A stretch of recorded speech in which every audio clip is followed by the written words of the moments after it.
Terrific. Good morning. Dan Petrolak, and Seth is in Turkey right now, so he's going to be moderating the meeting from Turkey. Without further ado, let's just get started. Seth? Yeah, hey, well, I guess it's good morning, everybody, and good afternoon to my colleagues here in Istanbul. And just want to welcome everybody to the open session. And the order of things is I'll just give a introduction for probably about 10 minutes or so. And then we have Jessica McDermott, Dr. McDermott, who's our DEI representative. She's prepared a presentation. And then we'll go straight into the organ site presentations of the active and soon to be active clinical trials. So I welcome you all. And now it'd be nice if, there we go. So I just want to sort of introduce everybody so that there are probably a lot of familiar faces and perhaps some unfamiliar faces. And Dan Petrolak is our vice chair. Chris Ryan is our executive officer, and Kathy leads an amazing statistical team. And that I had the pleasure of, I went up to Seattle for a visit this summer and really got to meet everybody and sort of see where all the action occurs at the Fred Hutch. I mentioned yesterday that I invited Ian to assume a chair emeritus position. I think he had to leave early today, so I don't think he's with us right now. And these are our organ site chairs, and I think everybody knows that Sia Danishman is our new local bladder chair, pairing up with Tom Flagg. Prostate is led by Dan Lin and Tanya Dorff.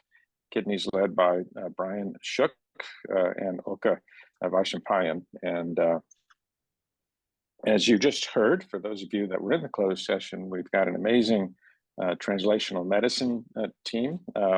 I've moved Josh into a vice chair position because as you know, we've got a lot going on, and I envision David taking a bit more of a strategic planning role and working with Josh. And what that means is that we're recruiting a new bladder TM chair. So please send me, Josh, or David an email if that's something that you're interested in. Peter Van Veldhuizen runs our cancer control, and sorry, Peter, apologize. Peter's going to follow Jessica McDermott and give a presentation about our cancer control activities. Niraj Agarwal retired sort of from early therapeutics, and we hope Niraj is not going anywhere. But I've appointed Parminder Singh to take over for Niraj. We're very excited to have Parminder move into that leadership position. Immunotherapeutics has recently transitioned into a full research committee in terms of designing clinical trials, and Sushi Gulati and I think we also have a co-representative that's missing from this slide. And then one thing that I did at the very beginning is I think it's really important that we engage our MCorp colleagues. They account for about 30 to 40% of our accruals overall. So I've appointed Scott Delacroix and Helen Moon, urology and medical oncology, to the executive committee. And the intent is that we will engage them very early in the concept development process. Jessica, you'll hear from shortly. Evan Yu is our imaging representative. Scott Lucia, longtime pathology, and Scott has been really working tirelessly with his team at the University of Colorado, annotating a lot of our specimens. He just went through about 350 specimens for 10-11, did the same for 13-14. We really appreciate Scott and his team's effort. Radiation oncology is represented by James Yu and Dan Hamstra, and our wonderful patient advocates. I'm sorry to report, though, that Karen Costello, who recently moved into the prostate advocate, has made a decision for personal reasons to step away. And Tony Costello is serving as our interim, and we need to recruit a new prostate cancer advocate, Laura Esfler, who you've probably heard from already at this meeting, is kidney. Daryl Nakagawa is settling in. We're very thrilled to have him, and Rick Bangs I've moved into an emeritus position because I don't want him to go anywhere soon. These are our oncology research professional nurses, Deborah Hawk, our amazing data coordinators, Tanya Johnson, Laura Wells, and Michelle Counts, CRA liaisons, Abigail and Cheryl. And we also have representatives from pharmaceutical science, and the operations office is really where so much of the work gets done. And Dana Sparks, as you know, is the director of operations. Megan Keim is our primary go-to person. I'm just going to pause. Megan, maybe stand up and wave your hand. I can't see you, obviously. And Kat Gessick is working closely with us on the subtype trial. Maybe stand up, Kat. And then Mariah Norman, clinical trials program manager, protocol coordinator, Kaylee Nix, and Crystal Miwa is working very closely with us in the subtype trial. I've connected some people with Lacey from the membership office. So Lacey really helps me in I'll identify a new person to come into to SWOG, perhaps GU committee, and Lacey is there to really help coordinate all that, and I'll show you what she has really helped me do over the last few months, and this is this slide. So I want to welcome new members to the GU committee. There are a number of other people who are just pending perhaps a CV or a letter, but I really want to see this list grow substantially. And so if you have other folks that would really enjoy being part of our GU committee, whether it's clinical, TM, or both, please pass that along, and we can get them onto the GU committee and attending our meetings and calls, et cetera. So thank you very much, Lacey. We've had, this is just something I put together over the last 6 months, and this should be published or in press. And you can see that we've had a lot of success with 1216, the primary report from Everest, really beautiful cell-free DNA paper, methylation paper from 1314, long-term outcomes from 1314, and I'm very pleased to say that we finally are in press with the molecular subtypes for 1314, and then the primary report from 1605, and I've just highlighted those two high-impact peer-reviewed publications. So congratulations to everybody on that really outstanding work. We've had a number of abstracts, high impact presented at ASCO 2023, and we have a number coming up at ESMO as well as the SUO. So there'll be more to report on that in the spring. And you'll hear about this shortly. We've recently activated 2210. This is Heather Chang's study. We're very excited about that. We'll need all hands on deck to really get that moving, and you'll hear more about that quite shortly. And then congratulations to Paul Korn and the team, Anna Aparicio also at MD Anderson. We just got word that this has been approved by GU Steering Committee. So this is really exciting to have these two trials moving forward. I convened the executive committee, and we had a really, really productive retreat towards the end of August, and I've just highlighted some of the things that we discussed, and we'll be, really trying to take the output from that retreat into sort of operational action plans. And you heard just last hour talk about a TM workshop, which will be forthcoming. So I really appreciate the executive committee giving their time to help formulate a vision and a plan. And this is just a shout out to Peter and Parminder. It's not all work, but it's a little bit of play. They did this amazing bike ride from Vancouver to Whistler. This was September 7th. And here, I don't know if Parminder, this is before, but this is certainly, I think, after here. So congratulations to you both. And I think there's talk about maybe putting together a SWOG bike group for next year's a ride from Vancouver to Whistler. So more to come on that from Peter and Parminder. Just a little bit of data here. And what I want to highlight, oops, I'm going to go back. This is accruals over the last year from July to June. And I want you to see where the GU sits atop the certainly the solid tumor category. We are generally the highest or second highest accruer in SWOG. And this just shows the distribution of registrations by SWOG to SWOG studies, other NCTN groups, and that how we contribute to other cooperative group trials. This is GU here. You can see these data are all in the available from the SWOG website and in the book as well. And then this is just again kind of highlighting NCORP. I mean, this is going to be a pretty strong theme throughout because of the substantial contribution that they make. And this is really an opportunity. It's not the only opportunity for us to address the diversity of our patient population from which we're accruing. And this is just also just a pie chart from that shows you in a larger sort of overview as to where our accruals are coming from. About half are from SWOG sites. So our collaboration is really important, and that's bi-directional, and we'll continue to pursue that from a thematic standpoint. The challenge is, and I think everybody's heard about this over the last 2 years, accrual to GU trials has dropped off somewhat dramatically. We, completed a very two high accruing trials, Niraj Agarwal and Rob Svatek with 1602. And so we do need to focus not only on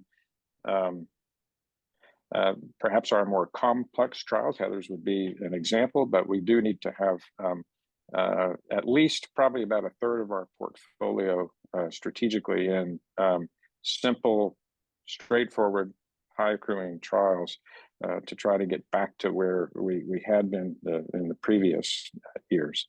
I do want to make just a word about the Hope Foundation. These are slides that were provided to me by Joe Horn. I think you may have seen those yesterday during the Vogelzang symposium. And the Hope Foundation does so much to support SWOG and especially our GU committee.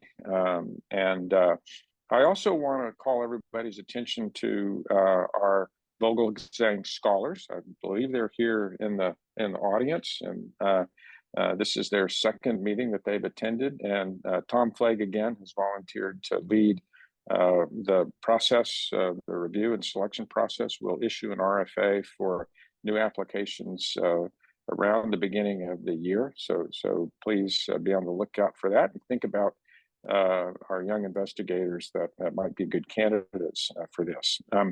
And also, there's a very robust funding mechanism from these are just the peer-reviewed funding awards we've had. I think we've got a couple of applications in the hopper for an impact award. But keep these in mind when you're thinking about new projects or getting some seed funding for new research ideas. And then I do want to let everybody know that it's really important for us to try to keep this living memory of our dear friend Nick going. And this is just a QR code that'll take you to the donation page. This is a resource that we need to continue to develop and grow so that we can continue to do these wonderful symposiums and fund these young investigators. So please consider making a donation to this important fund. And I just want to thank Dan and everybody for just a magnificent symposium yesterday. And I just thought the talks were just first class and incredibly informative, very well organized. We don't have a specific plan for the spring, so if you have some ideas, please send them to me. This is my email address, Dan, as well, and because we need to get working on that for the spring. Just a couple of slides. Just a reminder of conflict of interest. So when we're all speaking, and certainly here at this meeting, be very transparent about just stating conflicts about whether it's a pharma or biotech that when we're talking about specific drugs or assays, and these are just the guidelines that we're all expected to follow. And this is just a reminder that in order to get the email notifications that we send out routinely from the SWOG GU committee, you must be a member of the committee. And so that's very simple. Lacey is the person. You can send it to me. I'll forward it to her. It's really quite simple. It's just really a CV and a letter from your local SWOG PI. And I think that's my last slide. Here's our agenda. I've kind of gone through that already. But we're going to start with Jessica McDermott. So I'm going to stop sharing my slides and turn it back over to Dan. I'm going to be on for about another 30 minutes. So I just want to say thank you to everybody for your engagement and your participation. And if you have, we fiddled around with the schedule here, converting back to closed sessions. And I certainly welcome your feedback about that and any other component of the meeting. So thank you all so much. All right. Hi, guys. I'm Jessica McDermott. I will briefly talk about some of the DEI and health equity updates for this committee. I've been the DEI champion for a little bit over a year and a half. And so kind of wanted to go over things we found, things we've done, and things that I think would help the GU committee be successful in this area. So in general, you guys, or we as the GU committee, have been pretty good at enrolling some diversity, especially when we look at Black patients in prostate cancer studies, have done a really good job there. We had pulled some data looking, which I can't share specifics with, but just looking at enrollments over the past several years and some areas that I think that we could continue to work on and really be intentional about is increasing our Hispanic populations.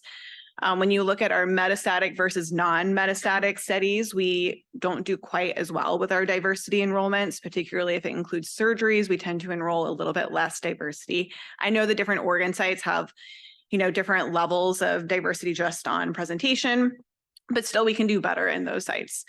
We don't do as well as opening these studies up in VAs and enrolling veterans. And I think that that is a place where we could really increase our race, ethnicity, our urban, rural, and other populations into the studies. Though we all know that VAs take a long time to open up studies. So you have to be intentional about that too. And then I know that this committee has been pretty interested in looking at SWOG, or sexual orientation, gender identification, and LGBTQ data. I think that that is not something that we're really going to be getting from the kind of highest places down to SWOG, but something that we could look at maybe trial by trial, and I'll discuss that a little bit too. So when I started as this DEI champion, we were kind of assigned to look at this module 6. If you haven't taken it, I think it's a really helpful thing to look at the whole trial portfolio and each trial and a step-by-step process to go through. This is just kind of the chart for it, but it's available on SWOG.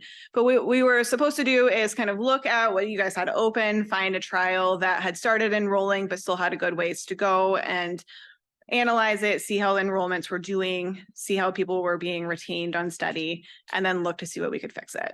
I found this very enlightening, but I also think that it's a really hard way to add diversity to a trial. Once you've designed the trial, you have it open, it's open in hundreds of places. To make changes is really challenging at that position. Especially, we can say, oh, well, let's go to the sites that aren't enrolling as much and what can they do better? But there's only so much you can do to the geography or who is hired there and things like that. So I think as SWOG, our role is really focusing on the early steps, how we're designing things and where we're opening the trials as a way where we can really control who we're putting on. So I wanted to go through some steps that I think that we as a committee could really look at and improve what we're doing. And like I said, continue to be intentional to continue your good enrollments and make them even better. So I think at least annually as a group should analyze the portfolio and the investigators who are running these studies. Are the studies that are open meeting the needs for diverse populations, or do we really have niche studies that are not enrolling diverse populations? Are they open in diverse catchment sites? So are these open in urban and rural locations? We talked about the NCORP folks. I think that involving them is huge and where you can pull up a lot of diversity. And I think the VA too, for the right trials, can really add some diversity too. And are we involving diverse investigators, making sure that we're bringing on early investigators of, all kinds of different diverse groups and making sure that they're involved in our trials, which will ultimately help us enroll diverse populations too. I think also defining and regularly updating enrollment goals for each cancer subtype. So when you guys are making these trials, when you're designing them, you pull up the enrollment goals, and it's really good that we're doing that. We need to make sure that those are up to date and not something that we're just carrying over from trial to trial. So looking through SEER data or whatever else, and not even just focusing on race, ethnicity, and male, female, but looking at other things like rural, urban, socioeconomic status, and maybe ultimately the SWOG data too. Study design and development, I think that this is really one of the most important places where we should focus. So I think every single protocol that is made and early in every protocol development, we should be looking at with a little bit of a DEI eye. So looking at things that are easy, like inclusion criteria. Are we just adding this because this is what the company had, or this is because what this is the last study had? Or do these things really matter? Things like hypertension or ECOG status or creatinine clearance, things like that. Is it really necessary to have them so stringent? Because that will ultimately eliminate a lot of folks. Looking at the other parts of the protocol too for feasibility. So are the windows actually possible for people who live really far away from their study centers? Looking at the calendars, how busy are they? Do they have to be that busy? Looking at financials, being someone who works at the VA too, sometimes that is really where we get held up and never get to open a trial because that's such an argumentative thing. And then also requiring things that maybe not every place has. So if you have some of our newer kinds of imaging things or ctDNA or whatever as a requirement before they're on trial, that may eliminate a lot of folks because that's not something that they have access to. So if we want that, maybe making sure it's when they're on the trial and that's actually covered and accounted for. Decentralization is really important. So a lot of people don't live close to our center. So what can we do that could be telehealth or online questionnaires or allowing them to get blood draws through the community, things like that we can really think about. Again, the SWOG or LGBTQ data, I think for particular trials, especially things like prostate cancer where you use hormone therapies or where you're doing surgeries, where you could say that it actually might matter quality of life. Being intentional about maybe collecting questionnaires or data for those particular studies is a way that we could pilot collecting this data and make sure that we're doing it right and getting information that could be helpful. And that may allow us to kind of open this up to other trials and other cancer types in the future. Other things to look at: compensation, housing, transportation. It's expensive to be on clinical trials. How can we help patients do that? Recruitment and retention. So once we get, we're trying to get folks here. So we want to make sure that we have these studies open at study sites where patients can get to them. So academic is great. That's easy. We run lots of trials, but also how can we involve the community? Same thing for rural, urban, using the NCORP folks and VAs. Really important that we're kind of spreading these as possible to give patients access. And so if we intentionally think about this as we're opening the trial and not just like, oh, we already opened it at 100 academic centers, why aren't we getting diverse populations? Well, maybe if we think about more intentionally where we could open them, that would be helpful. There's a recruitment and retention committee here. They're actually great. And so if we enlist them early on and helping us get patients on board, then that will be helpful. Then really using our patient advocates, site advocates and site champions to help us get patients on board too would be good. There is I think there is a VA liaison or VA advocate too. I think using him would be great also. And then when we have folks on these trials, reviewing how are we retaining them? Are we retaining people unequally? Are people of different race, ethnicity groups or different sites more likely to drop out? And why? Is it because how we have things designed or what's going on there? And then ongoing monitoring of just our portfolio in general is huge. So I would recommend, I know we have the site, the thing that comes out every 6 months with the meetings that give some of our race ethnicity reviews, but just doing that frequently and adding other things like rural, urban, male, female, SWOG data, if we start collecting that and having a really good idea of what we're doing per each trial, per the whole GU committee, and each site too would be helpful. Sometimes people like to do cohort holds, and that is not ideal, but if you are not meeting diversity goals, that should be something to consider to, hey, we've only enrolled white men, maybe we need to pause for a minute and try to enroll some other patients. As I talked about how it's hard to change study sites once they're open there, but still reviewing each site, seeing who they are getting on their studies and championing those who are meeting their goals, figuring out what they're doing or how they're doing it to meet those goals is important. Evaluating site initiation times. Is this particular study taking 6, 12 months to open? Why is that happening? How can we make that better? And then, considering new sites or site closures if they're not enrolling anybody or if we're not meeting our diversity goals. Recruitment strategies, I think that can be helped with the recruitment and retention committee. And then reviewing studies when they close, do we meet what we were trying to do? So in general, I think how can this committee do all of these things? I think, I can do some of it, but clearly not all on my own. And so I think if there's anybody who's interested from stats, different investigators, the patient advocates, the VA liaisons, some trial coordinators, whatever, we should have a group who is continuously thinking about this and looking through these things, meeting quarterly, or if there's a protocol that's coming up, looking at that all together and making sure that we think that it meets these things would be really helpful and help moving the GU committee forward. I think prioritizing, reviewing the studies and the data collection and how we're designing things upfront, like I said, is going to be the most useful as opposed to trying to look behind and how can we fix things. I mentioned collecting this data. I think that if anybody has a trial that's coming up that they think that that would be an interesting thing to do, then I can hook you up with some of the folks who are, this is what they do. So looking at quality of life outcomes and then ultimately trial enrollments and how we're doing would be great. And then ideally we can meet or even exceed our diverse enrollment goals. So that is it. That's just kind of an overview of what I think would be helpful. Questions? So I want to commend Jessica and her counterparts. This is really good stuff. The key themes for us are intentionality and integration. And this needs to be integrated and we need to be intentional. This is how to be intentional. And you can see it also crosses roles as it should. All right. So Jessica was part of the first cohort, funded for 2 years by Genentech. And we're really thrilled with the work she's done. So she should get a round of applause because she's really done some nice work here.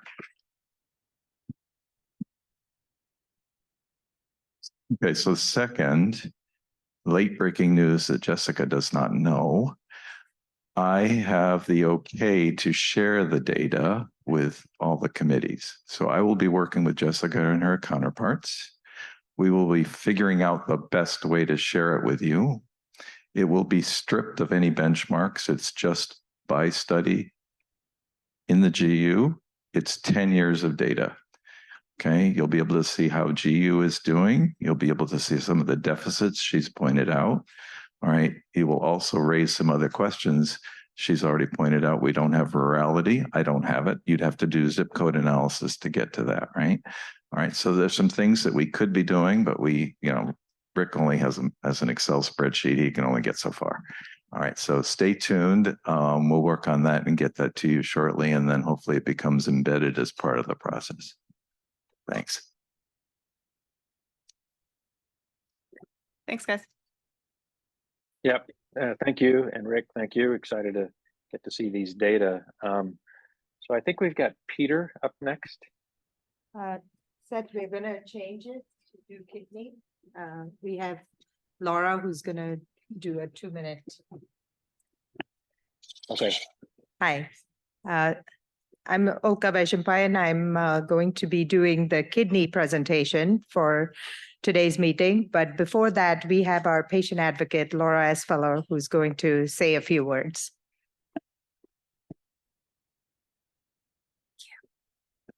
Thank you, Olka, and thank you all of you. As Olka mentioned, I'm the patient advocate, Laura Esfeller, for kidney cancer. And I just wanted to very briefly, I know we're on a tight schedule, but just wanted to share this with you. So at the last fall meeting, I had dinner with a friend of mine and a fellow HLRCC patient who lives here in Chicago. Her name is Kelly O'Leary. Kelly and I have been friends since shortly after her diagnosis in 2019, when she learned she had renal cancer as she was having a typical ultrasound while she was pregnant with her daughter, Ariana. Kelly and I spoke 2 Saturdays ago about my upcoming trip here and made plans for dinner for Thursday night. But instead of dinner that night, I attended her wake. Kelly passed away last Friday. I don't have to tell any of you in this room how fleeting that life is. You see it every day in your clinics. You see it in your support groups and your circle of friends for some of us. I know how seriously you all take the work that we do here at SWOG. And I truly mean this when I say this. Serving here with you and supporting you in your research is the proudest accomplishment of my advocacy work. I cannot thank this committee enough for all the support that you do truly for all of us patient advocates and the patient community. But I don't think that we can be reminded enough, myself included, that every dot in your graphs and number in your charts that we're discussing today is a patient like Kelly. You actually all knew me for years before you met me here because I've been a dot on a SWOG chart since 2016. It's an honor for me that you know me as more than a dot, but Kelly was more than a dot too, for her daughter, for her husband, Pat, for her loved ones, and for those of us who mourn her across the globe in the HLRCC and metastatic kidney cancer communities. My mom, who I lost to kidney cancer and B-cell lymphoma in 2019, was also more than a dot. And Nick Vogelzang, who I know so many of you loved just as much as I do, could never be described as a dot. Those of you who are clinicians and surgeons know your patients as more than dots too. But I hope that we never lose sight of that perspective here in these meetings. It fuels me to keep going when the going sometimes feels rough, and I hope it does for you too. The work that we do here truly saves lives. It saved mine on 1500, and it saves patients' lives every single day. That's an honor and privilege for all of us. And thank you for the work that you do each and every day here at these meetings and every day, every year on behalf of all the dots. Thank you.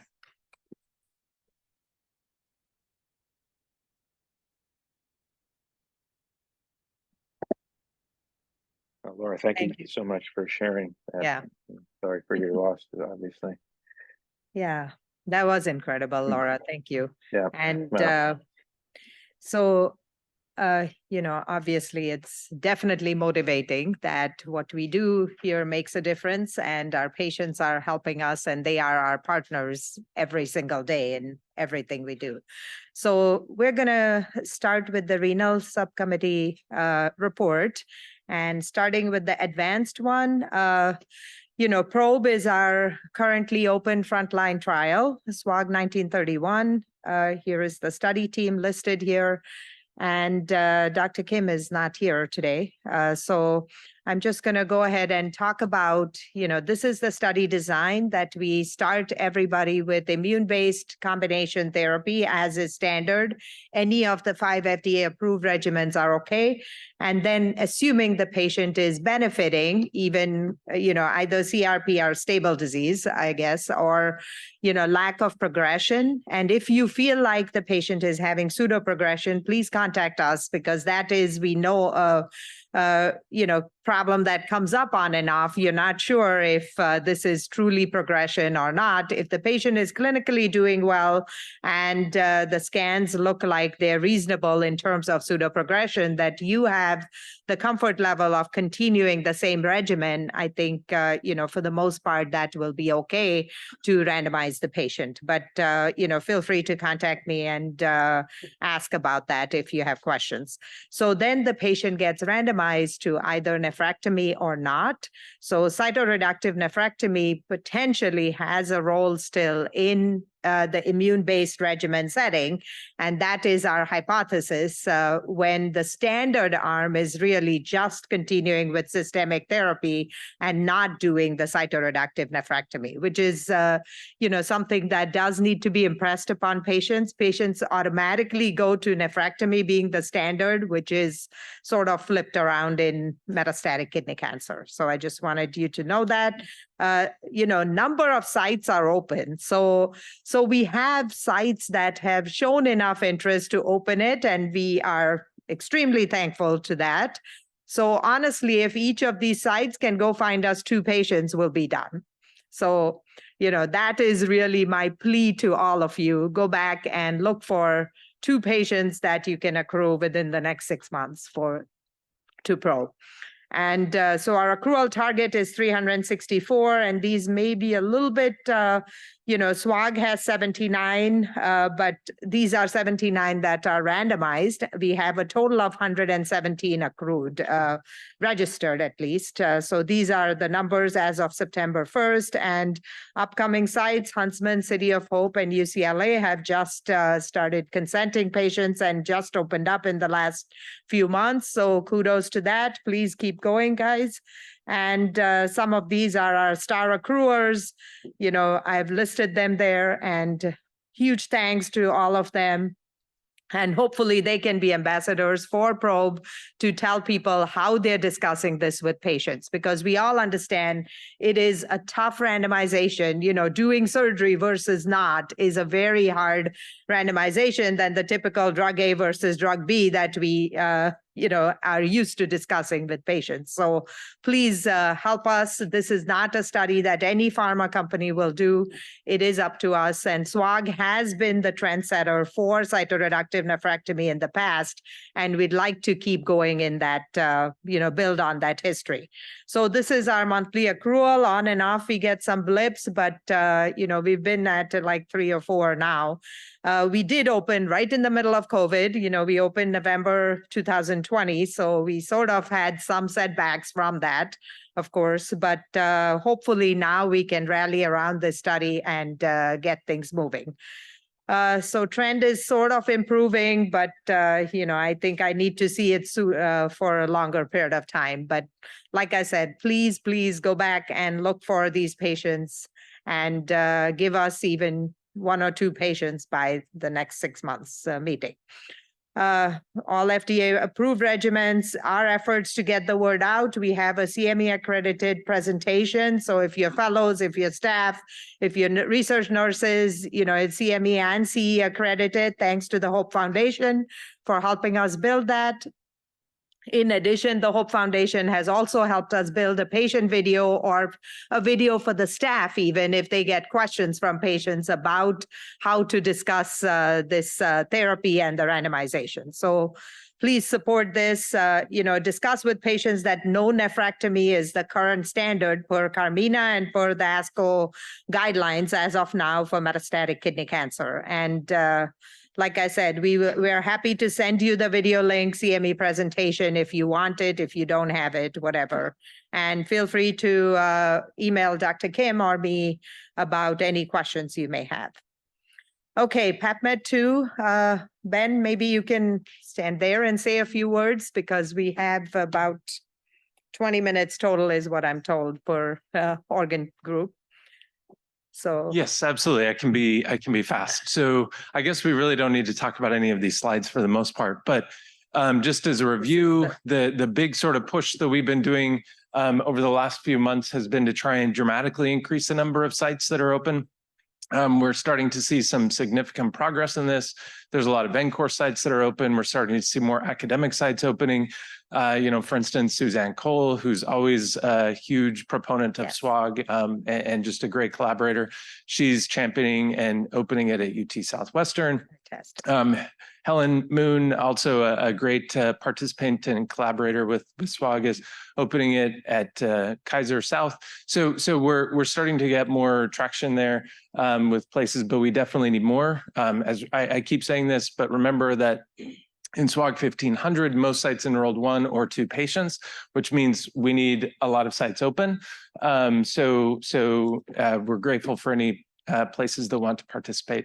Remember that this does, as with, for the most part, all SWOG trials, provide free drug for the patients, which can be a significant benefit with some patients having difficult financial access with cabozantinib. So there's a tangible benefit for patients, as well as providing us a prospective, registry and biobank that we can interrogate in the future for this rare disease.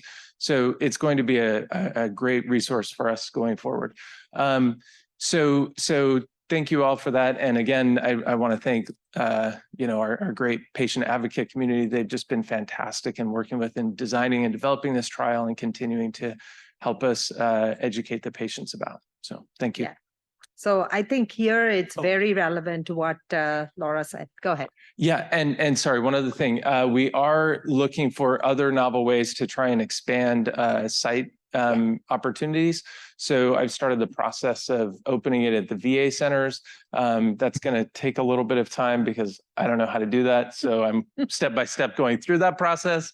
And similar to that, we're also exploring the opportunity of opening this through Central South America. I really have no idea what that looks like. So I'll keep you updated. Yeah, I think besides that, though, it is up to us to sort of contribute and help this study. This is a rarer tumor, but as we said, just heard from Laura, these are not just dots. Each of these tumors does deserve to have, and SWOG has always been very good at trying to focus on tumors like this. I mean, we completed SWOG 1500, which is what Laura was participating in. And so the question of adding immune checkpoint therapy in this disease has not been answered. So that is what this study is trying to get to. So please help support. What we are going to try and do is have a referral site for each state. If there are some centers that are open, that you could potentially refer your patients to if this is a rare site and your institution will not allow you to open. So think of those things, definitely keep it in mind, and feel free to contact Ben or us, to answer any questions or concerns you may have about the study. And both the medications are provided from CTEP, so you don't have to go to prescriptions for cabozantinib at least. Okay, so we have a little bit of accrual on this. Sites are opening up and there are like 5 or 6 patients already accrued. So things are happening. Just let's keep it going, please. Okay, and these are the accruers. So congratulations and thank you for your support and sort of opening us up with a blast. So let's keep it going, guys. Okay, I'm going to skip through this. Alliance has a pedigree trial, which I know a lot of you have open already. This study is closing or towards the end now. It has, I didn't get a chance. I just got the recent accrual numbers, but SWOG is about 12%, and that still stayed the same, but we are further along. So they have about 959 patients. Interestingly, only about 60% are getting randomized, or 50 to 60%. So their randomization numbers proportion is small. So they have increased the sample size now to 1,300 or so. So just, but it's still at close to 1,000. So we will be hopefully done within the next 6 to 8 months. But right now, I think there is a NIVO change in the step protocol, but based on NIVO change to package insert or whatever. But bottom line, that is going through CTEP and very soon it'll be open again. Okay, next one up is Radical. I think Mamta, Dr. Parikh will talk to us about that. I'll just remind everyone, this is a study in patients with advanced RCC with bone mets. There were amendments that were made to make the eligibility more liberal. So you only need 1 or more metastatic bone lesions that were untreated to be enrolled on the trial. You can't have had prior cabozantinib, but IO is fine. This was activated in 2019 and the target accrual is 210. We are still at 57. SWOG has contributed 10 patients, which is great, but most of them have come from UC Davis. So it would be great if some other sites would come on board. Suzanne Cole, actually, I want to give her a shout out because she's enrolled some patients. Wow.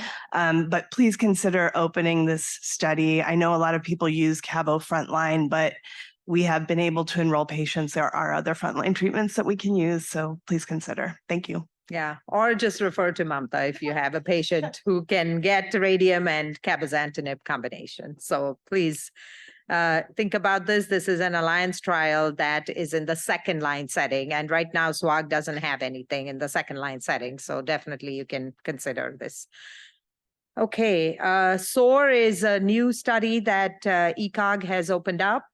It just got activated recently, and this is a study of radiation therapy for oligometastatic advanced RCC. And the study design is basically where patients with favorable risk, oligometastatic, small amounts of disease are only going to get radiation, and they're going to be deferred for systemic therapy.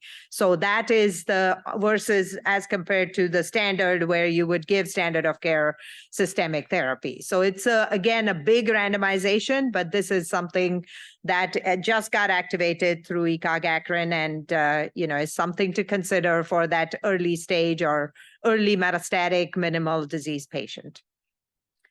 And here is the trial schema. There is obviously quality of life and other multiple correlates that are built in. We'll spend a few minutes on this, but this study is really a concept that Dr. Barata will say a few words on. Do you want to come up here? Okay, just run. And there? yeah, just stay there. Yeah. Okay. Because Sure. I'm out of time pretty much. Sure. So, and we have five minutes, maybe. Yeah. Okay, we'll move So- quickly.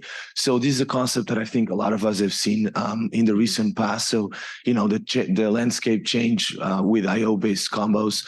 We've seen different combinations now as standard of care, IO with Ipi-Nivo, as well as IO-TKI, Axi-Pembro, Cabo-Nivo, Lenf-Pem. All these 4 combination regimens have shown survival advantages for patients with advanced clear cell renal cell carcinoma.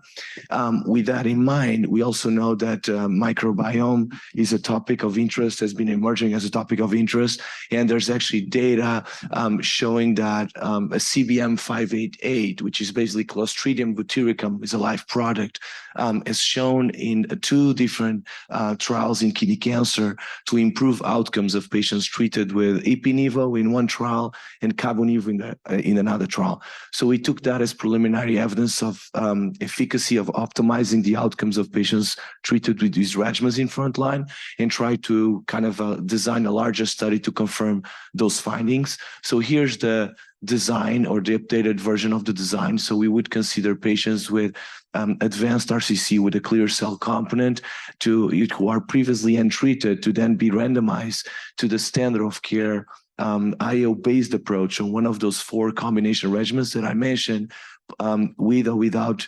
CBM-588 in the way that was tested previously at 80 milligrams twice a day versus placebo. So it's a placebo control study. The progression-free survival would be our primary endpoint. This design got an update, and the update is we're asked for a phase 2 and phase 3 portion of the study. So look, if we could move one slide. So basically it turned out to be a phase 2, phase 3. We would then start with a phase 2 with disease control rate at 6 months as a necessary signal to proceed to the stage to the phase 3 portion of the study. So it would be initially on the phase 2 would include 360 patients, and then we'll go up to the total of 568 patients. Of course, we have fertility analysis embedded in this, and thank you, Kathy, and the statistical group for help us put this together. So that's the concept that we have right now in task force, moving, I think, to the steering committee, and that's what we're working on right now. Thank you, Pedro. So this is a concept that, stay tuned. Right now it's a concept, it's going through all the submission processes, but you will hear more. Does anyone have a comment or a question? We can spend 2 minutes on any of the studies. Okay. Thank you very much for your attention, and feel free to contact us if there are further questions. Great. So Seth is offline right now. So cancer control is up.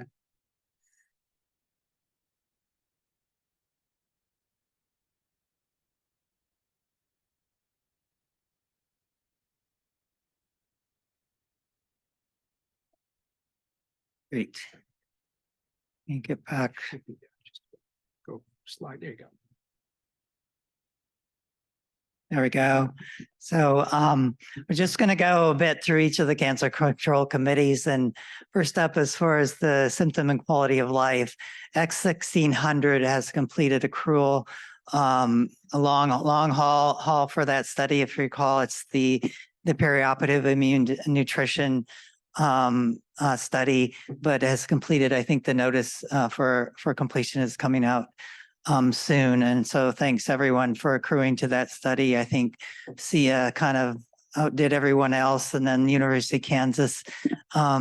But it did complete, and just wanted to, this is a study that actually arose from a Young Investigator Award.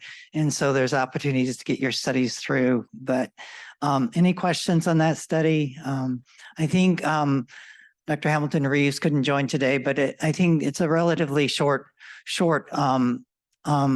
intervention. And so hopefully data will be available fairly soon. The second study, I check it. The toxicity immune therapy is about 75% accrued. There are 170 renal cells and 109 bladder cancer patients on that study. It is looking at an amendment that will be chemotherapy plus IO, so it may go on. Otherwise, the first portion will be completed probably within the next 6 months. The others are studies not really related to us. Prevention epidemiology, the S1823, the biomarker study for germ cell tumors, is about 70 to 80% accrued as well, close to the high risk cohort. Also should be accrued within probably this next 6 months. They are, I think, targeting 40 relapses for an interim analysis, and they're actually not too far away. So maybe not too far away from hearing something about that study. Cancer survivorship, no current studies available that are GU targeted, but some in the pipeline, which I'll talk about briefly. Palliative and end of life does not actually have any current open studies. There is a study at the University of Kansas looking at sleep hygiene with a plan once the pilot is done to get it moved forward. And at that point, we can discuss more at this committee. Cancer care delivery, currently no specifically GU targeted trials. Actually, Dr. Kahn from Fred Hutch presented a concept looking at diversity and access to novel anti-androgens. I think there's good interest, and maybe that one will move forward at some point in time. So just as far as cancer control overall, there's currently 10 active studies across the 5 committees. 2 of them are GU targeted. The green tea active surveillance study, I don't know if Dr. Ryan, are you on still? Yeah, I'm actually here from the airport. Yeah. You wanna give a brief update? Or Ryan has really been a great champion for the study, and yeah, thank you. So I know, there's not a lot of sites that haven't opened currently within SWOG, so it would obviously be great if we get more sites open. The sites that do have it open, there have been some difficulties with some of the eligibility criteria, and the PI, Dr. Kumar at Moffitt, has been very responsive to feedback. So definitely, if anyone who has it open, you're running into any issues, please talk to me or Dr. Kumar, and we'll see what we can do to be making it easier to enroll for the study. great, thanks. Yeah, I think it's accruing fairly slowly. I think they adjusted the target to 130. I think 33 are currently screened, and 20 some enrolled. So just a brief overview of the studies that actually are in development. The Roxetine study, actually Dr. Graham presented it to the Quality of Life Committee, our Survivorship Committee yesterday, and there's good interest in moving that study forward. Hopefully that'll get legs and get moving, and we can present that concept maybe at the next meeting. The sexual dysfunction idea of Dr. Singh, we talked to Dr. Westerman, and I'm going to help try to reinnovate that idea. We presented it here earlier. I think there was a lot of interest in that study as well. Dr. Hamilton Reeves has good pilot data on exercise and prostate cancer that she is working on putting in front of the Survivorship Committee. And then Dr. Sukha, are you on? Yes, I am. So as a great idea with acupuncture and BCG patients, do you want to just briefly talk about your idea? I'd be delighted to. Thank you so much. Thanks everyone for giving me the opportunity. I know this was a bit of a last minute add-on, but we wanted to share some pilot data that we just have recently are presenting and are preparing for publication. In 2020 and 2021 at the Fred Hutch, Heather Greenlee and I led a phase 1/2 study where we randomized patients who were had high risk non-muscle invasive bladder cancer indicated for induction BCG to either an acupuncture intervention that was delivered in the clinic. It was empirically designed specifically based on the OAB literature to mitigate irritative bladder symptoms. And patients were randomized in a 2-to-1 fashion. We randomized a total of 45 patients over just over a year and a half. And the primary outcome of the study for the study that we completed was feasibility and safety. And then we also collected quality of life data and looked at mitigation of BCG related symptoms, basically testing the hypothesis that acupuncture would reduce BCG associated irritated bladder symptoms and facilitate completion of induction BCG. So we successfully were able to accrue the 45 patients for this pilot study. All patients completed all BCG and the patients who were randomized to the acupuncture arm were also able to receive the acupuncture. And I can, if anyone's interested, I'd be happy to show you the data separately. But I think in addition to showing the efficacy, we had very good safety with only 2 grade 1 AEs. And with respect to the quality of life data, this study was definitely not powered for efficacy, but we did demonstrate a statistically significant decrease in urinary symptoms across the 6 weeks. We collected the EORTC, QLQ C30, and NMIBC 24 surveys prior to each treatment, and basically demonstrated that the patients in the acupuncture arm had a statistically significant decrease in urinary symptoms with a trend towards improvement in pain across the 6 weeks. And so as such, Heather and I have been discussing this study with several members of the SWOG-GU committee.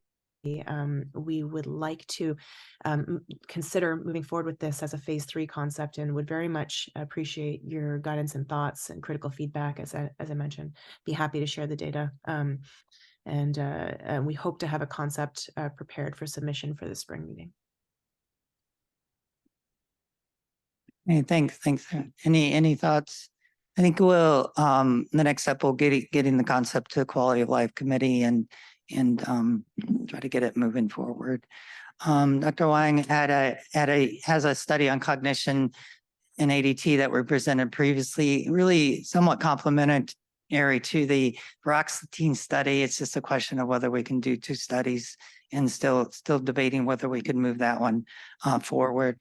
And then the final is actually Chris Bergon and Monty Paul have a mindfulness app looking at fatigue and immunotherapy related toxicity in renal cell that is getting put in front of the quality of life committee as well. So. And I think that's it.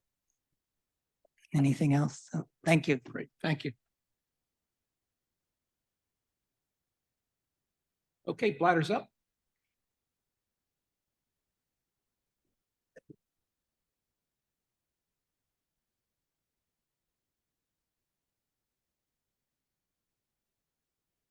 All right, we'll be a very succinct, fast-moving group today. Sia, can you hear me? Yeah, Tom, I can hear you. Fantastic. We can hear you. And Guru, are you on? Yes. All right, fantastic. Sarma, let's have you come up. Would you like to be at the podium for? We've got about 20 minutes. We'll have to move quickly amongst things. Just a few things about our committee. Sia's on the call. Sia, do you want to say hi? You didn't have a chance yesterday. Hi, everyone. Sorry I'm not there. I would have loved to be there, but we had a conflicting meeting. But it's a pleasure to be the local bladder chair and to work with Tom and everybody else on the SWOG committee here. The pleasure is all mine, Sia. It's been great. Our monthly bladder calls, there's a new time. These are the 3rd Monday at 5 p.m. Central Standard Time. Megan is right here. Megan, just wave again. We appreciate all you do for our committee, keeping us in line. And we've got a new patient advocate. Just want to introduce Daryl again. It's Daryl. There's Daryl. Great. Everybody look at Daryl and wave. Daryl's fantastic. We appreciate all that Rick has done for us over the years and his ongoing input as well. Let's stop moving. I think we just use the mouse here, don't we? Let's try this.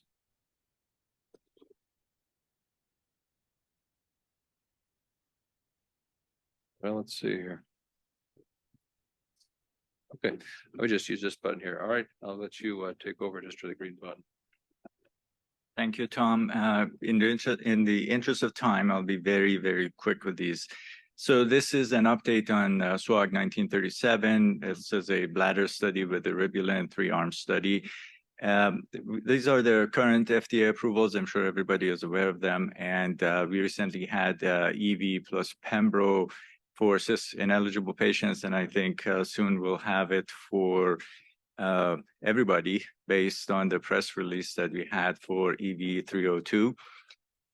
I think as of today, we still look at cisplatin eligible or ineligible and then decide the treatment course based on that. But soon, this is going to just be Pembro EV for everyone. And that puts SWOG 1937 in a potential second line place, because after EV Pembro, we're facing with the decision to use a platinum-based chemotherapy or do sacituzumab govitecan.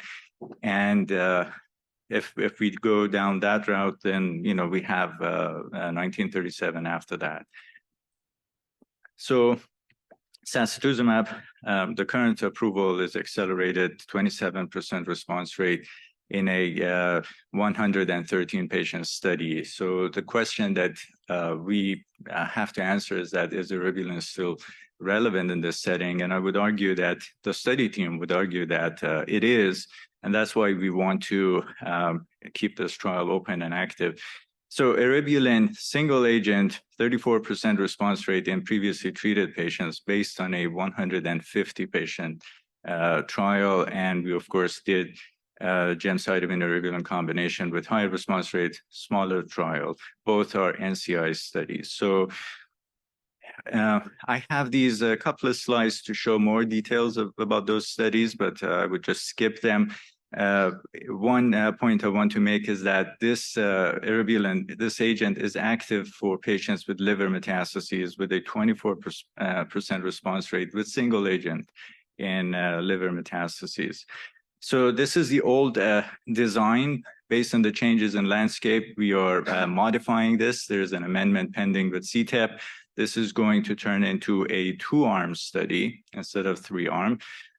We are going to have sacituzumab as an option in the standard of care arm. The sample size is going to change from 465 to 184. Power and alpha will remain the same. This reduces the accrual pressure from 10 to 2.9 or 3 patients on average, and eligibility criteria are going to be somewhat relaxed, and anyone who has had EV Pembro in any sequence, shape, or form is going to be eligible for this study. So I just want to thank those who have opened the study and accrued to the study and all of the institutions. This is an important study. I hope that we'll hear from CTEP soon. And once we have the green light with the amendment, I'd like to be in touch with all of you to discuss the relaunch, essentially, of the study in a 2-arm format. Thank you. I'm going to stop here. I just add a couple of comments at the end. Thanks, Sarge, for a very efficient presentation. I would just ask everybody to just look at this again. We've had some sites that are doing a good job. The landscape is changing. I mean, for those of us in bladder, we don't get to say it very often, but it looks like it's changing. There'll be a different situation when patients get EV Pembro up front. How's that going to look? What do we need? I just want to highlight what Sarma said. This is an active regimen with a very reasonable activity. It's hard to compare with what's out there for sacituzumab, but clearly it's got some compelling data to look at this. So I just ask everybody to just reconsider this, look at it. For those sites that have been accruing, we appreciate that, and there's an opportunity to get back on board. I'd also point out that it still allows you the freedom to treat with other agents afterwards, so that if you progress on. Very good point. It's SASE a control now. This, yep, good, very good point. All right, Guru, I'm here moving the slides for you, sir. So take it Thank you. away.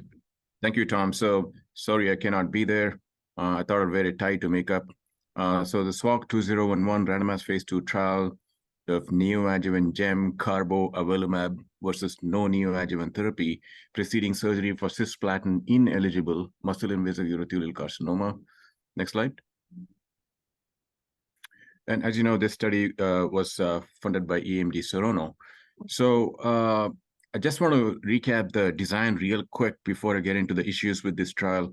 So this, as you see here, is a randomized phase 2 trial, upper tract and bladder both allowed, neoadjuvant. There's no stratification for PD-L1 upfront, so it's rather user-friendly. Patients can get on the treatment or go to surgery soon. So gem carbo avelumab followed by surgery or upfront surgery. And then PATH-CR is the endpoint. And therefore, in the adjuvant space, we essentially allowed investigators to treat with whatever they wanted. So you could do adjuvant nivolumab, or you can do adjuvant gem carbo if you want for upper tract. So it was wide open. And there were secondary endpoints, of course, of event-free survival, toxicities, and correlative endpoints. And the overall accrual target was 178. And we were attempting to detect a PATH-CR improvement from 15% in the control arm to 35% in the experimental arm. Next slide. So we have made some amendments to make the study more, even more inclusive. Basically, we have allowed TURBT or ureteroscopy within 70 days and muscle invasive disease within 120 days. And we removed the requirement for bimanual exam under anesthesia, which was a requirement initially until the amendment took effect in just earlier this year, April of 2023. And we also clarified that if one drug had to be held for toxicities, the other regimen could continue. So these have just taken effect on 1 April. So next slide. So this is the key slide. So there are accrual and industry support challenges. So we've had 6 accruals since activation in October of 21. So the reasons for accrual challenges, I note there primarily, I would say a lot of things. So just to enumerate them, so delayed opening and activation of trial at institutions, and many sites were still activating and not activated by spring of this year because of resource issues and other issues, competing studies, other things. And the requirement for bimanual exam, I know personally that there have been, this did stop accrual of at least a handful of patients that I can tell you, but I don't know how many did not even get to me because the bimanual examination had not been done. And there may have been competing industry-sponsored trials, but most of them, I think, have completed accrual now, so hopefully that's not a challenge now. The design of the trial, no therapy control arm, is always a challenge. But of course, in this study, we allow adjuvant immunotherapy or whatever else the investigator wanted. Again, at the end of the day, this still remains the only trial not requiring a specific adjuvant component in the experimental arm. All of the ongoing trials, industry trials, require 9 more months of adjuvant therapy as a component of the perioperative therapy. And this is a pure chemo IO versus no treatment trial in the neoadjuvant setting. Now, EMD Serono has withdrawn avelumab supply and funding support just very recently. The trial accrual has been paused. And so we have had a discussion with the NCI regarding this issue. And basically what we've been told is that if we can get support from a different company with a different PD-1 or PD-L1 inhibitor with the exact same design, we will not need a re-review by the NCI. Now, we have been discussing with basically everybody who makes a PD-1, PD-L1 inhibitor, and Regeneron has expressed preliminarily some interest in supplying cemiplimab to replace avelumab in this study. So Regeneron had some questions for us, and the questions they have are, they want to be, I would say, a bit more cemiplimab-centric, if you want to put it that way, because what they want is to allow cemiplimab in the adjuvant component of the treatment. Remember, the adjuvant component comes after the primary endpoint is determined, the PAT-CR. So it was kind of left to investigator discretion right now, but they want cemiplimab required or allowed. We are still in discussions with how strongly they would want cemiplimab in the adjuvant arm and whether this will mean a change in design because right now we don't mandate anything in the adjuvant component. And then their question was, can this become a registration trial? And of course, we were not planning for this to be a registration trial. This will need changes in re-review, I think, if we're going to get more rigorous and go in that direction. And the other strategy was, can we change this to a simpler, non-randomized trial, given the control arm has been challenging because of the no treatment control arm, and give everybody gem, carbo, cemiplimab. So that is one option, but that again is a change in design though. So it would need a re-review by the NCI. So continuing, we are looking for commitment from some, sorry, the same slide again, Tom, the previous slide. So we're looking for some commitment from high volume centers, which are actually not yet on board this trial. And they are looking at this study again. We have been communicating. I think the issue is a catch-22, which is, will the trial go forward? And then we have to get back and see, I guess, if these institutions will participate. And these are high accruing institutions in SWOG 1011.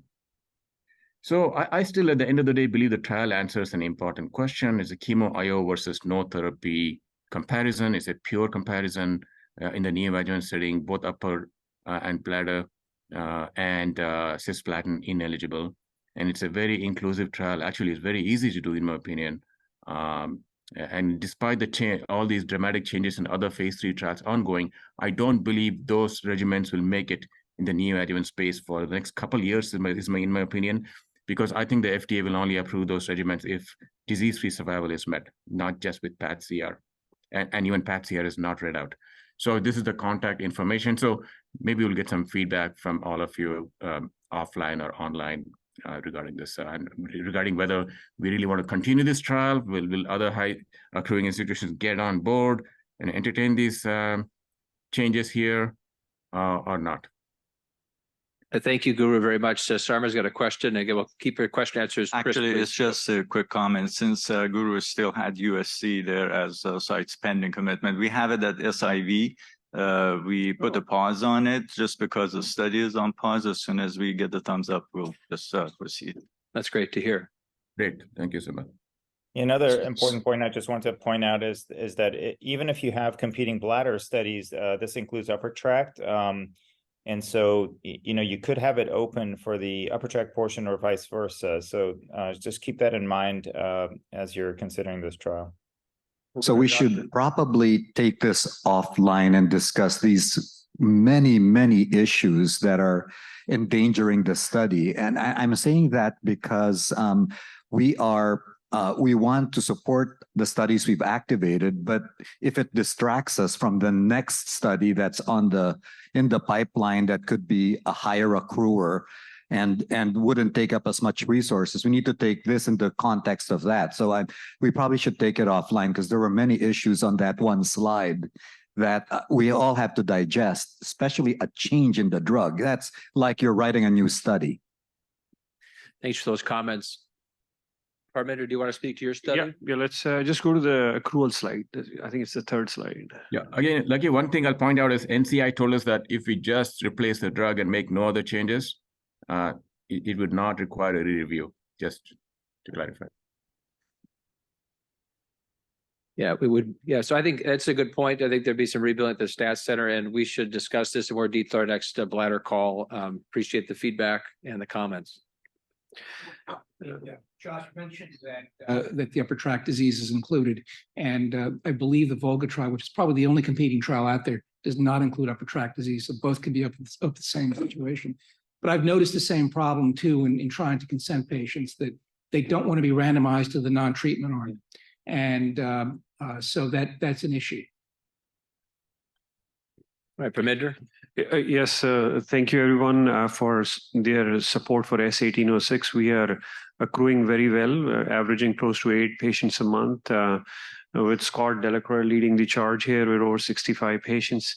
and then good support from all cooperative groups on this. And so looking like we can wrap up the accrual by February if we go with the same speed. So by either by ASCO GU or right after, we should be able to complete the accrual. We have actually met the accrual goal. We are just accruing for our ineligible patients. So that's the backup 40 patients we need to account for our ineligible patients. And so we'll be able to complete this. Thank you so much for the support. Thanks very much. That's great. For those first three speakers, any quick questions? Why don't we go to our champion studies? Okay, and for the champions, if you just want to stand at the mic when it gets to yours, we're going to roll pretty quickly here. First one up is Mamta. Hi, Mamta. So Mark is on call and I'm the MED-ONC champion for this study. So this is a study of BCG unresponsive non-muscle invasive bladder cancer. Patients are enrolled and are treated with intravesical gemcitabine and pembrolizumab. The total planned accrual is 161 patients and the current enrollment is 106 and SWOG has contributed a third of the patients. So we're doing pretty well. And a lot of that is Scott. So shout out to him. LSU has put on a lot of the patients. But again, I think if we can keep enrolling to this, that would be great. Thank you very much. Is there another study you want to mention when you're at the mic there? Yeah, so the other study, I don't know if Shilpa's on the call, but Shilpa Gupta is the champion for the Alliance study that involves muscle invasive bladder cancer. Patients are enrolled to receive GemCis, and during treatment, they get next generation sequencing done at Columbia.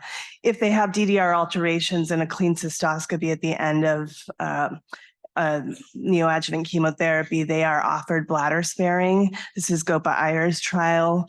Currently, SWOG has enrolled 18 patients, 10 from UC Davis, 8 from Shilpa, but we still need more sites on and more accrual to that study. Abhishek, maybe just make some quick comments on this one here. We'll go pretty quickly. I can put the schema up for you if that helps. Sure, for sure. Yep, thanks, sir. This is the neoadjuvant study in upper tract. It builds on the prior study in a similar situation. Patients with cisplatin eligible or ineligible, both will be able to get onto the study. The cisplatin eligible cohort gets chemo with or without durvalumab, followed by surgery, whereas the cisplatin ineligible cohort gets immunotherapy and gemcitabine. The primary endpoints are disease-free survivals and pathologic response rates and so forth. I think that there are updated accrual numbers. Yeah, on the next slide.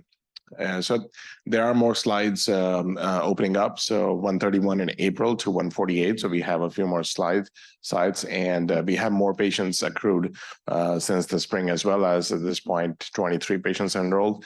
I think we are looking at a total of 220 patients or so. So we are starting to get our way. It activated right in the middle of the COVID crisis. So I think 2021 was pretty much a write-off in terms of enrollment. So plenty of accrual space. Absolutely. Thank you very much, Abhishek. And then I think we got, Mary Beth, perfect. Yes, I can do it.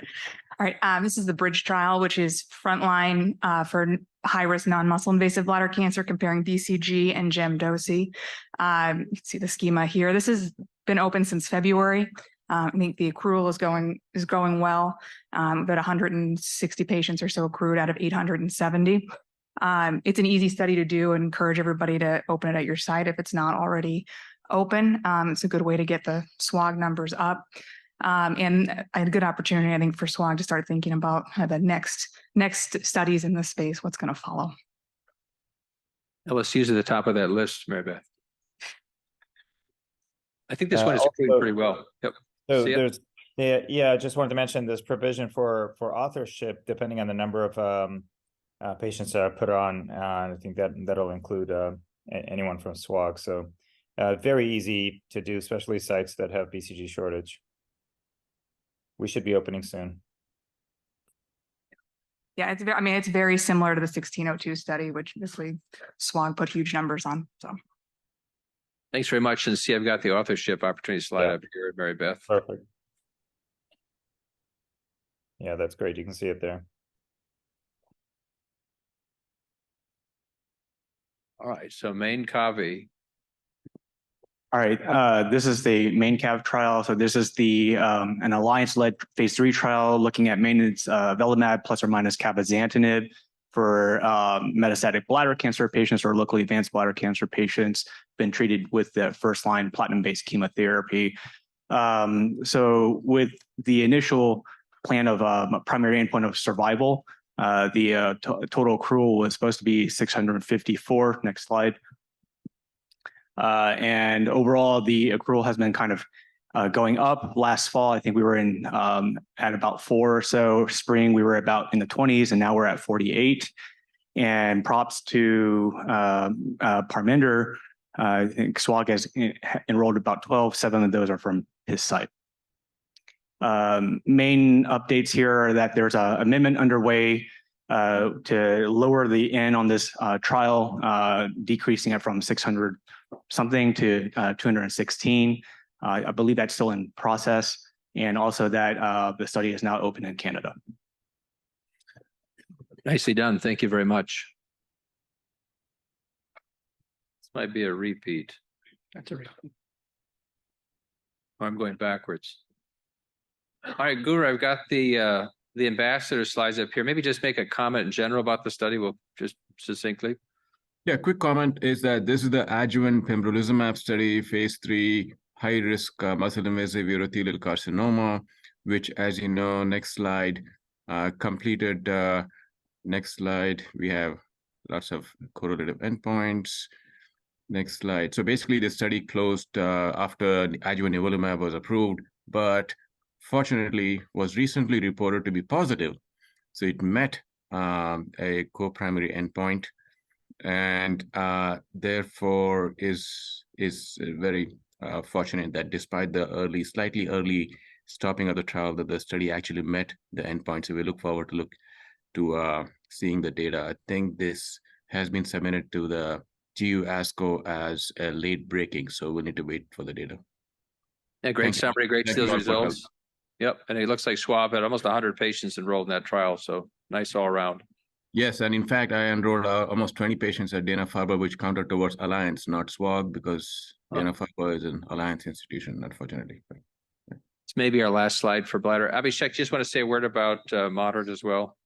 Yes, so this is a really fantastic adjuvant study that we should keep our disease space open. So it looks at ctDNA in the post-cystectomy setting. And if the patients are detectable by ctDNA, they're randomized to receive either nivolumab or relatlimab, treatment intensification for patients with ctDNA high-risk disease.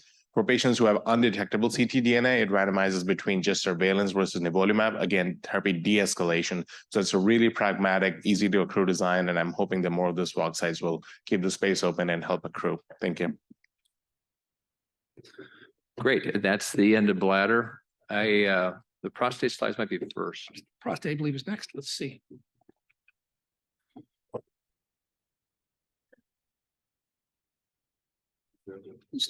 Here's the other bladder. Those, okay.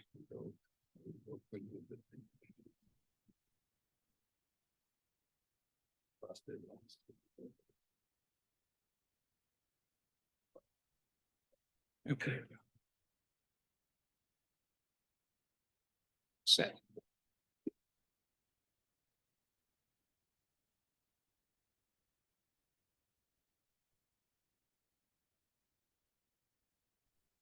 All right, so we will keep on time to get everyone out on time. We'll start with important updates on S1802, and everyone else look at what's on the slide.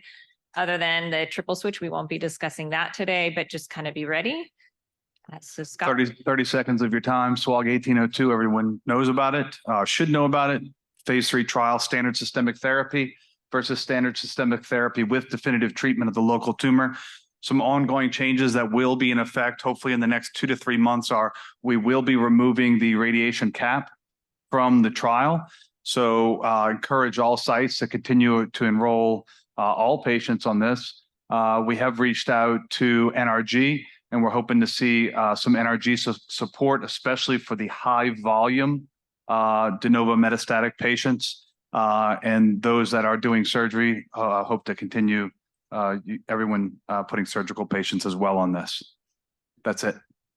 Thank you. I do want to take a minute, though, to hear back from the group.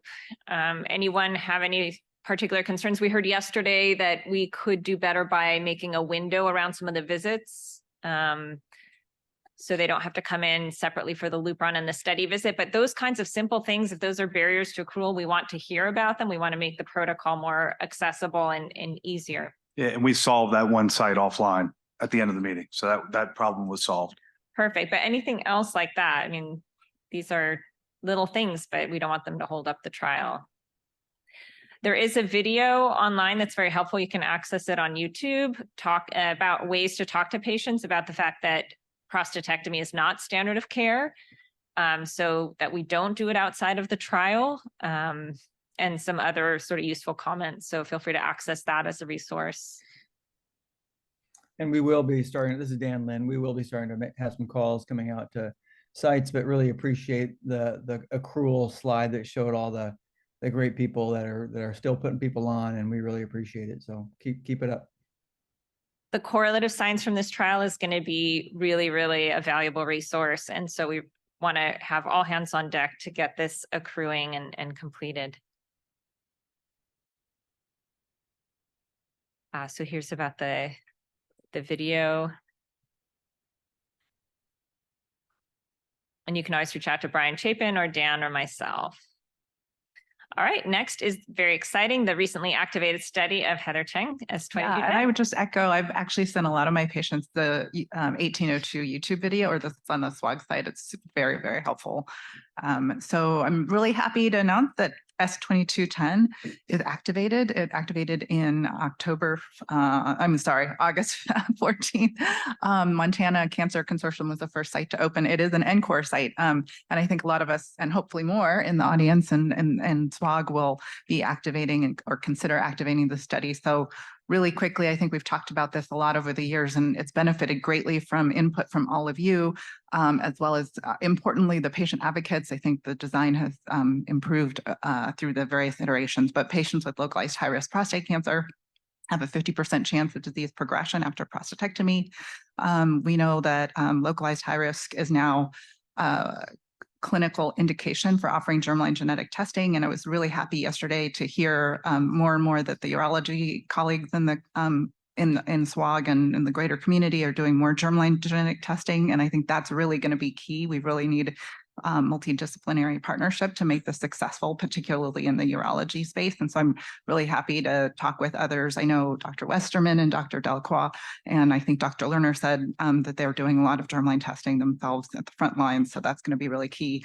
Neoadjuvant therapy is not currently standard of care, as you all know. Loss of BRCA1 and 2 function confers sensitivity to DNA damage. There's been a lot of interest in PARP inhibitors, but I would argue that in the NCTN space, platinum is something we sort of have a responsibility to support. It's not going to happen any other way. It's well tolerated. It's much, much less expensive. Hopefully, some of the supply chain issues we're going to be resolving soon, and there's less compliance burden and reduced copay burden. So the hypothesis is 4 cycles of neoadjuvant carboplatin followed by prostatectomy for patients with localized high and very high risk disease, and germline BRCA1 and 2 pathogenic variants will result in meaningful pathologic complete response rate. And thanks to the stats team, we're aiming for 30% complete response. So here's the schema. The germline genetic testing component is not included as part of the study, but yesterday, I talked about the PROMISE study, which is an option for people if they don't have resources locally. Turnaround time is estimated at 2 to 8 weeks, or about 4 weeks in general. And so you can see this carboplatin radical prostatectomy with bilateral pelvic lymph node dissection, path-CR again is the primary endpoint, with some number of secondary endpoints and then correlatives. I don't know if that's here, but we can go over that. So some other key points: prior ADT is not mandated. It's not part of the study, but it is allowed. So if people have received ADT, they may go on as long as they're not continued during the treatment. That was actually something that our patient advocates felt really strongly about. I don't know if Tony Kirspino is on, but hopefully that allows more. It's practical in terms of eligibility. Metastasis directed by PSMA PET is permitted if there's no metastases on conventional imaging and that our surgical colleagues deem that they can get all of the PSMA detected sites.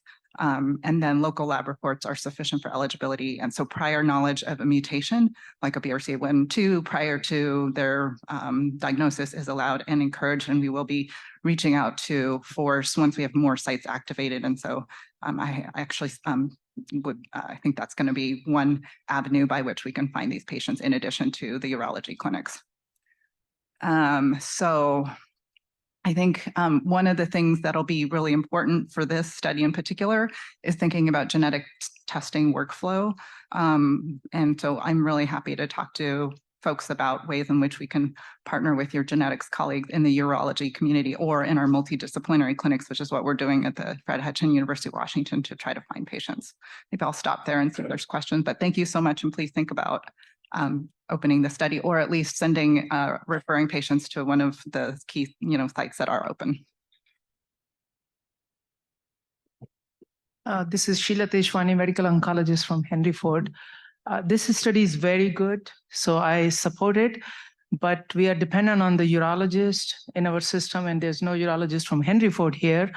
That's number one. And number two, the NRG 009, which is based on the Decipher score, that is also, the patients have to meet the surgeon and they have to be surgical candidates. Am I right? Yeah.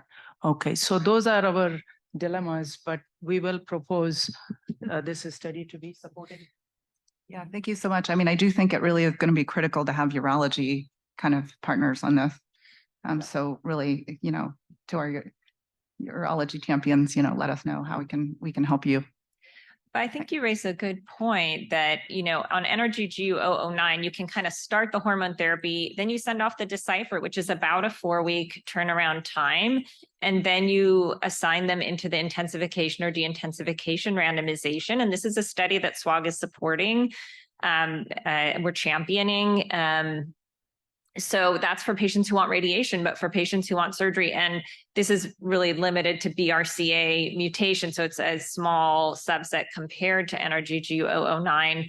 So if they, but it is workflow. Yeah. But I think if we look at NRG 009 as being feasible, they've already accrued, I want to say, close to 1,000 patients, even with that 1 month waiting for the test turnaround. And I think the ability to stick someone on a little bit of hormone therapy while they're working through this really alleviates some of the anxiety. So I think these are just important points for people to think about as they're talking to patients. You make the diagnosis, you have to send off the germline testing and wait. And, how do we frame that in the context of what we would do outside of a clinical trial? So 2 points. There is no hormone therapy involved, correct? It is not. It is once you're registered, there's no hormone therapy, Okay. but you are allowed to have it prior to registration. So most places, the wait time for radical prostatectomy is about 4 weeks, sometimes 6. And that allows you enough time to do the genetics. The other thing I would suggest that people do, which is what we've done at our institution, Vita Giri is our genetics person, and she runs a whole genetics subsection. So we are alerting her that this trial is open. And at each institution, if you have a genetics counselor, you should probably include them as well. So this way, if those patients are just simply go to see the surgeon, they've got the BRCA test, you can potentially put those patients on study. Yeah, I think that's exactly right. Thanks. I know this is a small subset of patients, but it's an important subset. And I think, it tests our ability to do precision oncology in the neoadjuvant space. So I think it's worthwhile, hopefully convinced you guys that it's important to do, and hopefully it'll open it. It's a team approach. That's I think if you do that, I think it'll go quickly. Did you want to say anything on TM or? No, I guess in the interest of time, they're just TM. We're collecting TM and really excited to collaborate with folks on ideas on that. You can see it up there. And please reach out at Henry Ford, or other sites that don't have immediate urology involvement. I'm happy to reach out. We do have. I just wanted to make a correction. This is Sheila Tejwani again. We do have very good geotumor board and urologist, but nobody is here, and it's a multidisciplinary approach, like Dan said. So the wait time and the patients have to be seen by the surgeon and by the rad onc. So I'm just talking about the possibilities of conflicts. You know, it may be that the Dr. tumor burden- Tejwani, just an FYI, I'm online. I'm another urologist at Henry Ford. Okay, wonderful. Yeah, and I think I agree with you. Just a turnaround time. If it is shorter, then definitely we'll be more than happy to help out. And multidisciplinary approach, I 100% agree with you. Okay, I apologize, Johar. Thank you. Thank you for Wonderful, joining. thank All right, Paul. Good morning. The update for this trial was provided yesterday when we received approval from the NCI steering committee to go forward. So that was very encouraging. And this is a trial that looks at testing whether platinum added to a taxane will improve outcomes with patients harboring an aggressive variant signature. We have done some prior work with the post hoc analysis suggesting that alterations in tumor suppressor genes predict for benefit to carboplatin. So we now have devised this phase 3 study. The key features will be that patients will be stratified by determination of the aggressive variant signature in a centralized process at the GU CLIA certified IHC lab. We will be collecting DNA data, but the central stratification will be based on the determination at MD Anderson. We have funding for that. If you wanted to go to the next, and these are examples of the definition of how we're going to do this. Looking primarily at the column on the left, we have CLIA certified assays now to determine the signature, which is based on loss of at least 2 out of 3 of those tumor suppressors. This is the general flow. Again, patients will be registered. There's a 2-step registration that we hope will assist in the ability to get patients on study. Namely, that there'll be, you can use tumor material up to a year prior to registration. And we're giving about a 6-week window for patients to have material sent. So the idea would be is you could have patients on the line of therapy prior to consideration of this trial. You could send the tissue on for the review, for the determination to be made. And then eligible patients will be stratified based on having the signature or not.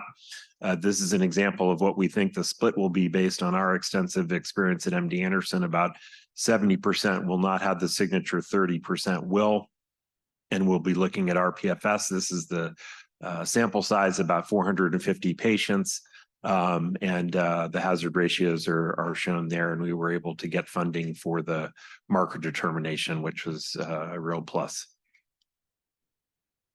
So this is really the study, and I think what we're sensitive to is the turnaround time. We've done a lot of work to hopefully make this realistic, where again, with receipt of the material, that we could get information back within a week or 2. I think this will be key to the success of the trial, and obviously something I'm very invested in influencing with the group at MD Anderson. But I think it's realistic, hopefully, with this standardized assay. We already have this up and running for our own clinic and trials, so I actually am optimistic.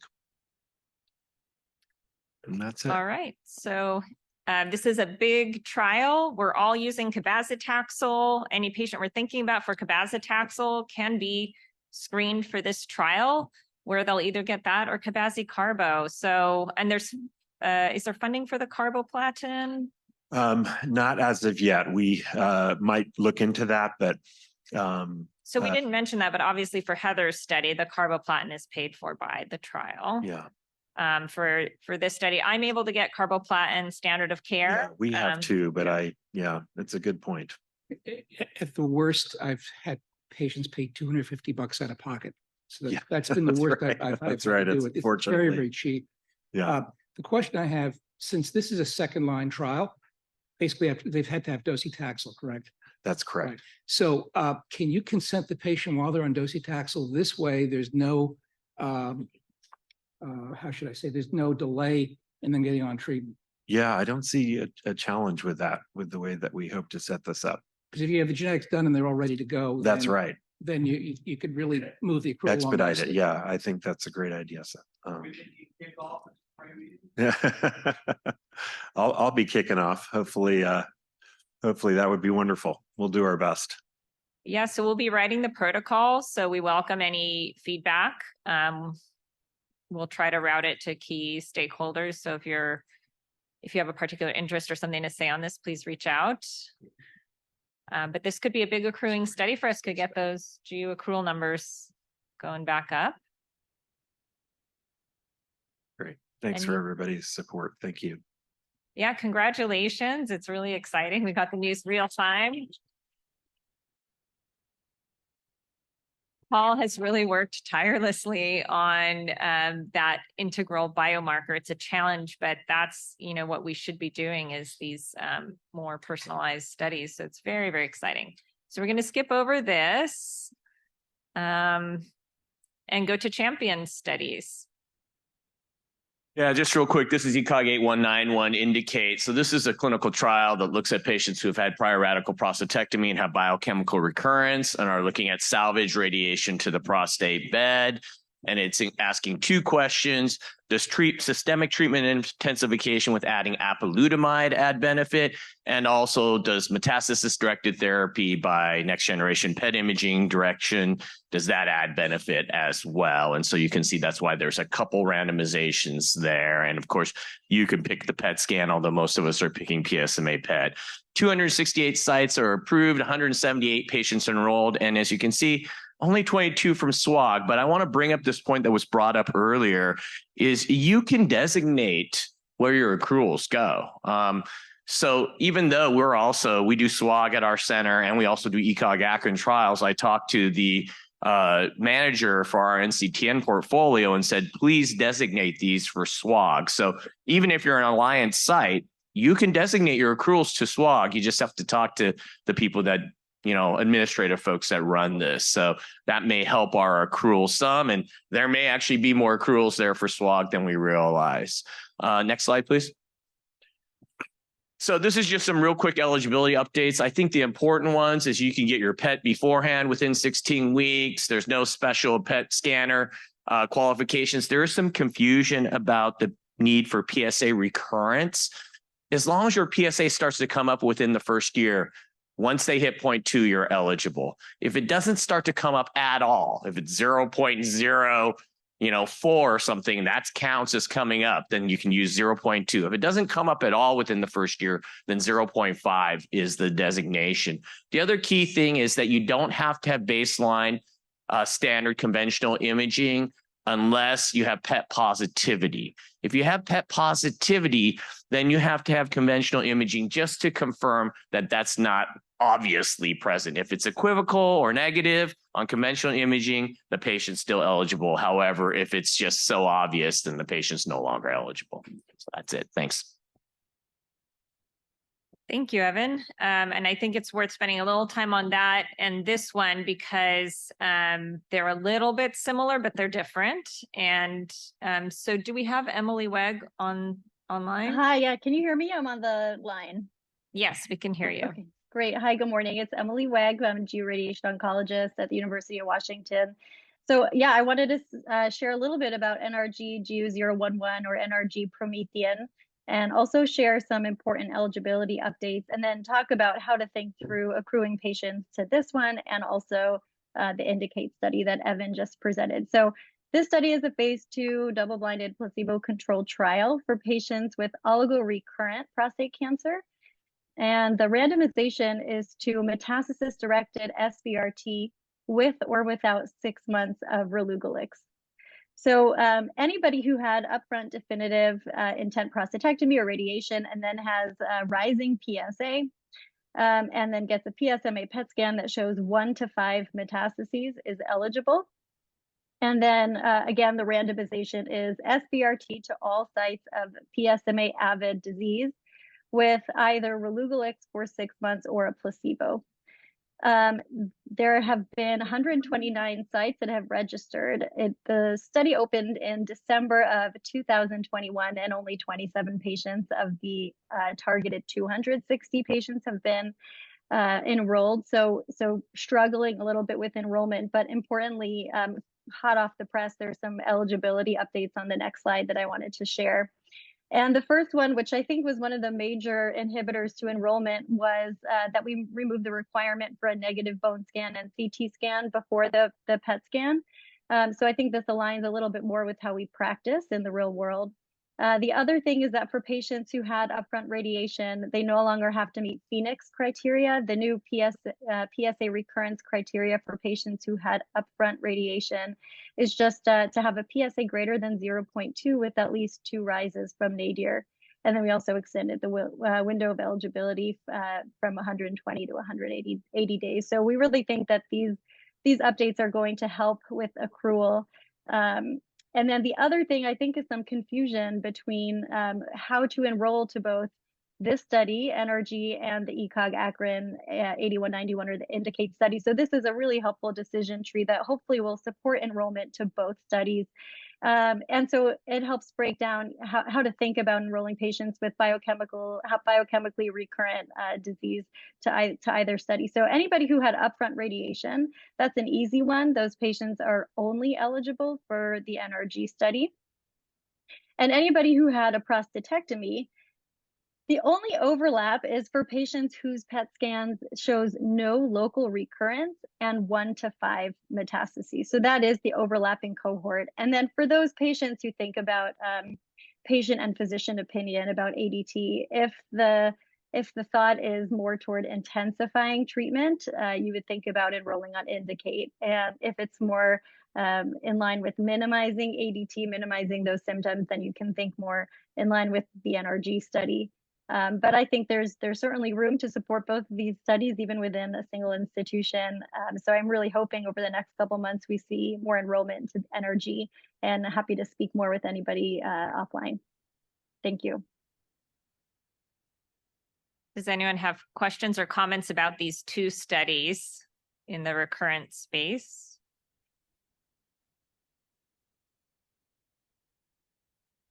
All right, then we've finished early. We're again welcoming you to join the prostate call if you're interested in working on these kinds of concepts or others. And thank you so much. I think that closes it all for the meeting. So we appreciate all of your input and great protocol design, and we'll see you in Seattle.